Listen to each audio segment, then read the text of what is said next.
Mexico doesn't just steal your heart.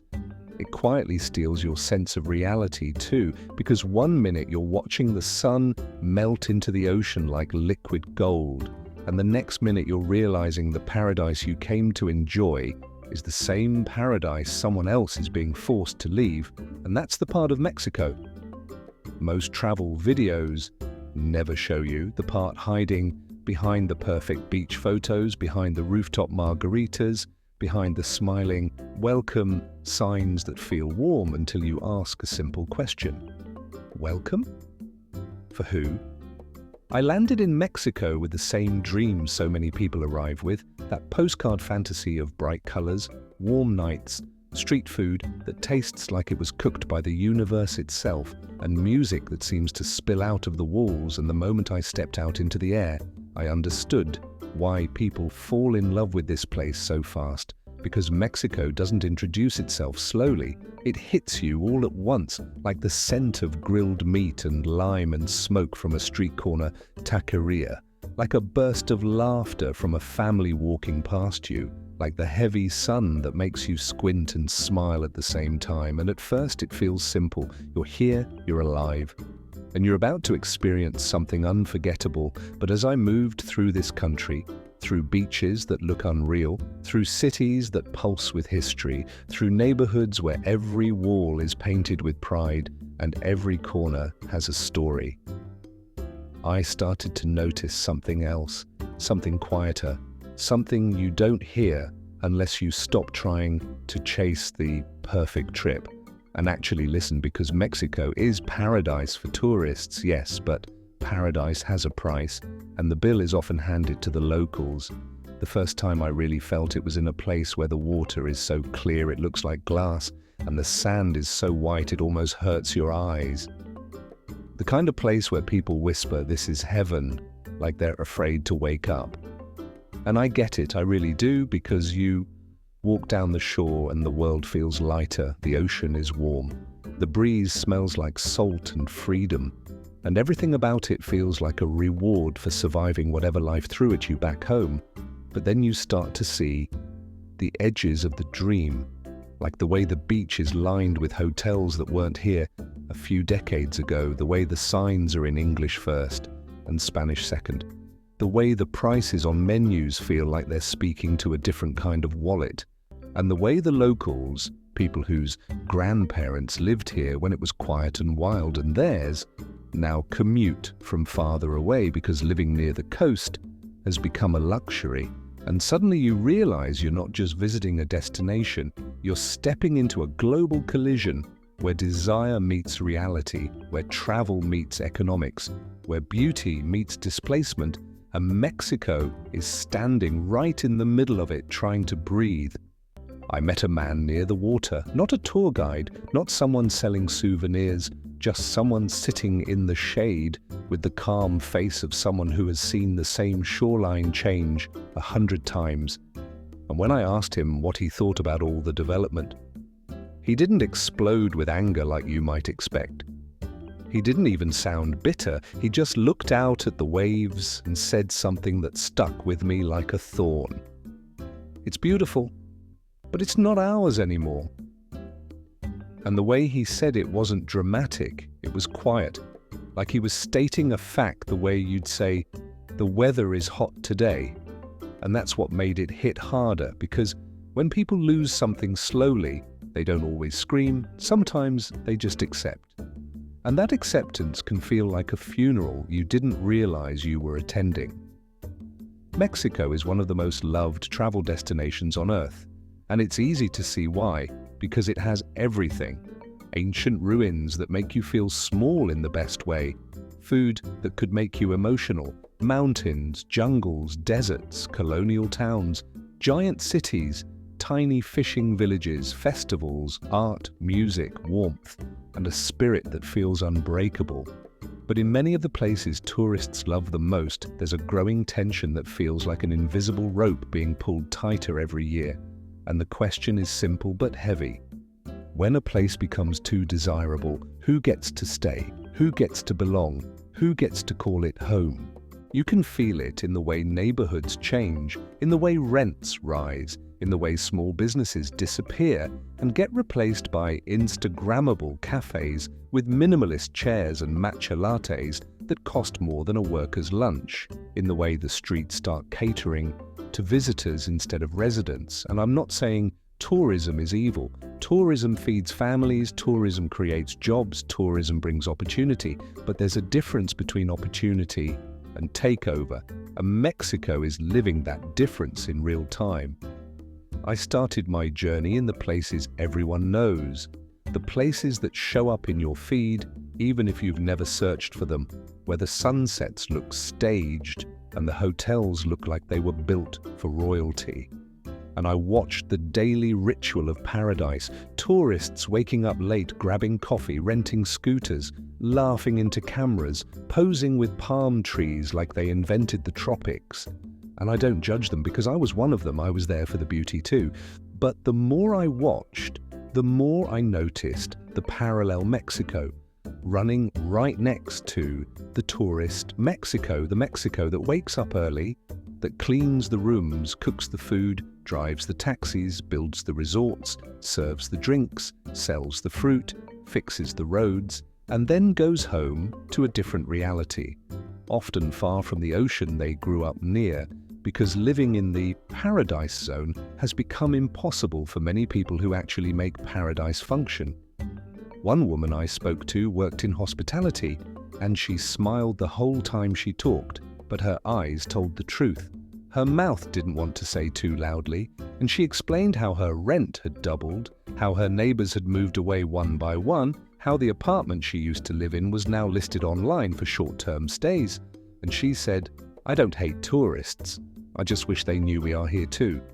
And that sentence should be printed on every boarding pass because it's so easy to arrive in a place and treat it like a movie set, like a background for your memories. But for locals, it's not a backdrop, it's their life. In the streets, the culture is alive in a way that feels almost electric because Mexico doesn't just have culture, it breathes it, it dances it, it paints it on walls, it sings it through open windows, and you can't walk far without seeing something that reminds you that this country has survived empires, invasions, revolutions, earthquakes, and every kind of hardship, and still it stands with color in its veins. But that's why this story matters so much, because when you push people out of their own communities, you don't just change real estate, you change culture, you change identity, you change the heartbeat of a place. I traveled inland, away from the immediate sparkle of the coast, and Mexico opened up like a book with deeper chapters, where the air felt different, where the pace slowed, where you could hear Spanish in its full rhythm again, where you could walk into a market and feel like you stepped into a living museum of everyday life. Piles of mangoes and papayas glowing like jewels, women selling handmade tortillas, the smell of spices and roasted chilies, vendors calling out prices with voices that sounded like music. And in those places I felt the Mexico that tourists chase but rarely understand. The Mexico that isn't trying to perform for anyone, the Mexico that exists whether you film it or not. And it made me wonder why so many people only want the Mexico that's been polished for them, because the real Mexico, messy, loud, complex, proud, is far more powerful. But the push and pull between tourism and local life isn't just happening on the beaches, it's happening in cities too. And that's where the story becomes even more complicated, because in many urban neighborhoods, a new kind of traveler has arrived. Not just vacationers, but long-term visitors, remote workers, digital nomads, people escaping high rent in their own countries, people looking for affordable luxury. And on paper it sounds harmless, even positive, because they bring money, they rent apartments, they eat at restaurants, they post videos praising the lifestyle. But when enough of them arrive, the market shifts. Landlords realize they can earn more from foreigners, prices rise, and suddenly locals are competing for housing in their own city against global salaries. And that's not a fair fight. You can see it in the small details. A cafe menu in English only, a yoga studio charging prices that make no sense for the neighborhood, a boutique selling authentic Mexican crafts at triple the cost, while the real artisans struggle to sell theirs. And the irony is sharp, because the same people who say they love Mexico often end up reshaping it into something that feels more like home to them and less like home to the people who were already there.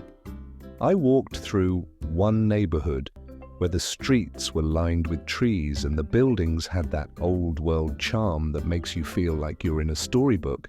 And it was beautiful, truly. But I couldn't ignore the tension in the conversations around me, because you'd hear tourists talk about how cheap everything was, and then you'd hear locals talk about how they couldn't afford to live there anymore. And both were speaking their truth, but only one truth came with power. The hardest part about this story is that it doesn't have a simple villain, because it's not about one tourist doing something evil. It's about a system that rewards money and punishes roots. It's about global inequality showing up in the most personal place possible, someone's home. And Mexico is not the only country facing this, but Mexico is one of the most visible examples because of how loved it is, how close it is to major travel markets, and how rapidly it's changing.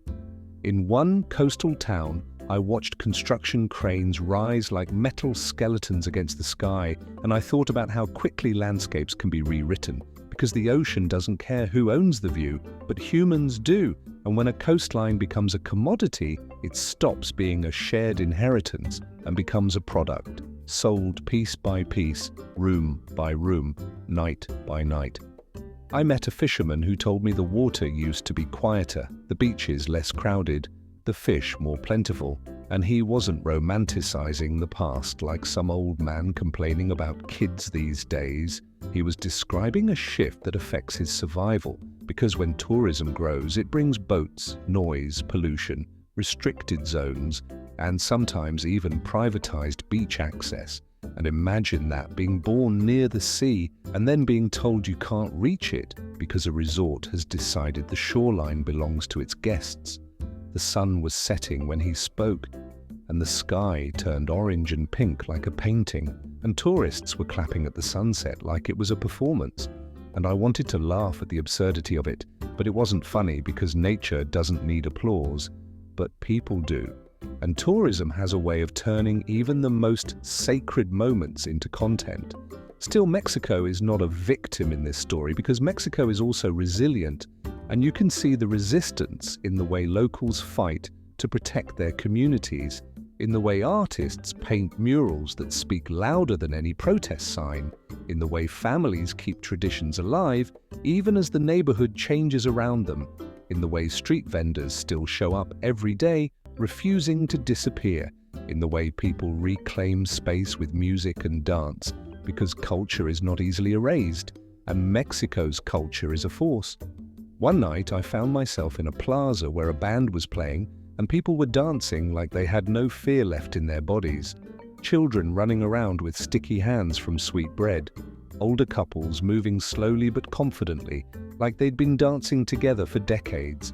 And in that moment, the whole debate about tourism and gentrification felt distant, because life was happening, real life. And it reminded me that Mexico is not just a destination, it's a living world, and the people here are not background characters in someone else's vacation. They are the main story.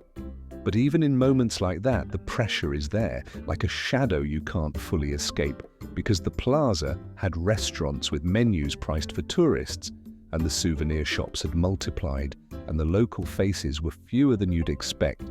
And you start to realize how displacement doesn't always look like people being dragged out of homes.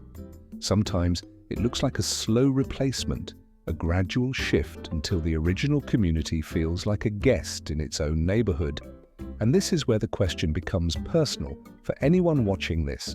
Because if you love Mexico, and if you're watching this, you probably do, then you have to ask yourself what love looks like in practice. Because love isn't just taking photos of someone's home.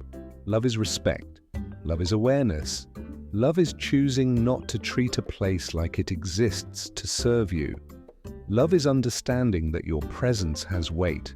Halfway through this journey, I sat in a small restaurant where the walls were covered in family photos, the kind of place that doesn't need neon signs because the food is the advertisement. And I ate tacos that were so good I genuinely paused, like my brain needed a second to process happiness. And the owner came out to ask how it was, and I told him it was incredible, and he laughed and said, "Of course it is. My mother would haunt me if it wasn't." And that made me laugh too, because Mexico has this humor, this warmth, this ability to make you feel like you belong, even when you're just passing through, and that's the magic. But then he told me how hard it was to keep the restaurant open, how costs were rising, how landlords were tempted to sell, how chains were moving in, and suddenly that laughter felt like a candle in the wind, bright but fragile. And it hit me that the things tourists claim to love, authentic food, local charm, real culture, are the exact things that get threatened when tourism becomes too aggressive. And before we go deeper, let me say this, because I know the comment section can turn into a battlefield faster than a seagull stealing fries. If you're enjoying this journey through Mexico and you want more cinematic documentaries like this, do me a favor, hit like, subscribe, and ring that bell notification so YouTube actually shows you the next one. Because if you don't, the algorithm will act like we never met, and that's honestly colder than the ocean at 6 a.m. So don't let it ghost you, all right? Now, back to Mexico, because this story deserves your full attention. The deeper I traveled, the more I realized that locals being pushed out isn't just one story, it's 1,000 stories, each with its own details, because Mexico is huge and every region has its own relationship with tourism. Some places depend on it, some places fear it, some places are trying to balance it, and some places are already drowning in it. And the debate isn't about whether tourists should come, it's about how they come, how they behave, and how the benefits are distributed. There are towns where tourism has lifted families out of poverty, where small businesses thrive because visitors show up, where crafts and traditions have found new audiences, and that's real. And it matters because people deserve opportunities, but there are also towns where tourism money flows upward, where locals do the labor while outsiders own the property, where the profits leave the community and the locals are left with higher prices, more traffic, more noise, and less control over their own land. I stood on a cliff overlooking a coastline so beautiful it felt illegal, and I watched waves crash into rocks with a rhythm that sounded like a heartbeat. And I thought about how this landscape existed long before anyone called it a destination, long before it was tagged, long before it was monetized, and yet now it's being packaged and sold like a product. And that's the strange tragedy of modern travel. The more we share the beauty of a place, the more we risk changing it. Mexico's history adds another layer to this, because this is a country that has fought hard for identity, that carries indigenous roots, colonial scars, revolutionary pride, and modern struggles all at once. And when you walk through historic streets, you can feel that weight, you can feel the generations, and it makes the idea of displacement feel even heavier, because this isn't just about someone losing an apartment, it's about someone losing connection to a place their family has lived for decades, sometimes centuries. I visited areas where the architecture told stories of old Mexico, where the stone walls seemed to remember everything, and I imagined what it must feel like to watch your neighborhood turn into a playground for visitors, to watch your culture become a brand, to watch your language become decoration on a sign, and still have to smile because your job depends on it. One of the most heartbreaking conversations I had was with a young person who grew up in a tourist hotspot, and he told me he loved seeing people enjoy his hometown. He loved hearing different languages, he loved the energy, but he also said he felt like his future was being sold away because he couldn't afford to live there as an adult. And that's a painful thing to hear, because it means paradise is becoming a temporary experience for visitors and an impossible dream for locals. At the same time, Mexico's beauty is not just physical, it's human. It's in the way strangers help you without asking, in the way people joke even when life is hard, in the way families gather, in the way food is treated like love. And that's why so many travelers feel transformed here, because Mexico doesn't just show you new landscapes, it shows you a different way to live, a way that feels more connected, more present, more real. And that's exactly why people want to stay longer, why they want to move here, why they want to claim a piece of it. And that desire is understandable, but desire without responsibility becomes extraction. I walked through a market where artisans sold handmade textiles, each one a piece of identity woven into fabric.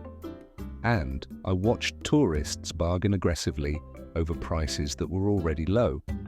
And I wanted to step in and say, you're not negotiating with a corporation, you're negotiating with someone's rent. Because the truth is, many travelers forget the currency. Difference isn't a discount code, it's someone's life. Later, I watched a group of visitors take photos of a street vendor, like he was part of the scenery, like he was a prop, and he just kept working, used to it, and that's another form of pushing out, not physically, but emotionally. Turning people into background noise, and when you do that enough, you start to erase them from the story, even while they're standing right in front of you. And yet Mexico still welcomes, still smiles, still feeds you, still shows you beauty. And that's why this country is so powerful, because it gives even when it's tired. And that generosity is exactly what needs protection. As the journey continued, I found myself in places where tourism hadn't fully arrived yet, where the streets were quieter, where you could feel the rhythm of daily life without interruption, and I felt a strange relief, like I could finally breathe. But I also felt the inevitable question hanging in the air. How long until this changes too? Because the internet has turned the world into a map of hidden gems. And the moment a place becomes a hidden gem online, it stops being hidden. And the cycle begins. Discovery, hype, development, displacement. Mexico is at the center of that cycle right now. And the world is watching. Some with love, some with greed, some with ignorance. I want you to imagine something for a second. Imagine your neighborhood becoming famous. Imagine people from all over the world showing up, taking photos of your street, calling your home quaint and authentic. Imagine your rent doubling, your favorite local shop turning into a boutique for visitors, your neighbors moving away, your language being replaced by another. And then imagine being told you should be grateful because it's good for the economy. That's what many locals are living. And it's not a simple story of good or bad, it's a story of imbalance. One evening, I sat on a rooftop watching the city lights flicker on like stars, and I could hear music from somewhere below. And the air was warm, and for a moment, everything felt perfect. And I understood why people fall in love with Mexico and never want to leave. But then I thought about the people who don't get a choice, the people who are leaving not because they want to, but because they have to. And that thought sat in my chest like a stone. Tourism can be beautiful when it's respectful, when it supports communities, when it protects culture, when it spreads opportunity. But it becomes harmful when it turns homes into investments, when it turns culture into a product, when it pushes people out of their own spaces, and Mexico is walking that line every day. And here's the truth that's hard to swallow. You can love Mexico and still contribute to the problem if you're not mindful, because love without awareness can still cause harm. And the goal isn't guilt. The goal is responsibility. The goal is to travel in a way that gives more than it takes. I met locals who were hopeful, who believed tourism could be shaped into something fairer, who talked about community-led projects, about supporting local businesses, about protecting housing, about creating rules that prevent abuse, and that hope matters because Mexico is not powerless, and many communities are fighting to keep their identity alive. The beauty of Mexico is not just its beaches, it's its people. And if the people are pushed out, the paradise becomes hollow, like a shell with no spirit inside. As the journey neared its end, I returned to the coast one last time, and the ocean looked the same as it did on the first day. Endless, glittering, indifferent to human drama, but the way I saw it had changed because now I couldn't unsee the layers. I couldn't unhear the quiet voices behind the tourist noise, and I realized that the real Mexico isn't just a place you visit, it's a place you impact. The final sunset was breathtaking, the kind that makes you feel emotional for no reason. And tourists gathered again, cameras up, smiles wide, and I stood there too because I'm human, I love beauty, but I also stood there with a different awareness, thinking about who gets to stand here every day, who gets to live near this view, who gets to call this coastline home, and what it means when paradise becomes a business. Mexico will always be paradise in many ways because its beauty is real, its culture is real, its spirit is real, but the question is whether it can remain paradise for the people who built it, who live it, who carry it in their bones, and that depends on choices made by governments, by developers, by locals, and yes, by travelers too. So if you ever come here, come with love, come with respect, spend your money where it matters, learn a little Spanish even if you butcher it, tip fairly, support local artisans, treat people like people, not props. And remember that this country is not a theme park, it's a home. And before we end this journey, if you felt something during this story, if it made you think, if it made you see Mexico differently, if it made you want to travel with more heart, then hit like, subscribe, and smash that bell notification like it owes you money, because I've got more documentaries coming, and I promise the next one will take you somewhere you've never seen the same way before. And trust me, you don't want YouTube to forget to tell you about it like it's doing cardio dodging your notifications. Mexico is a mirror, it shows you beauty, it shows you joy, it shows you warmth, but it also shows you the consequences of desire. And if we can learn to travel with respect, maybe paradise doesn't have to come at the cost of someone else's home, because the real dream isn't just seeing the world, it's leaving it better than we found it. And as the waves roll in and the last light fades into the horizon, Mexico remains what it has always been: unforgettable, complicated, alive, and worth protecting.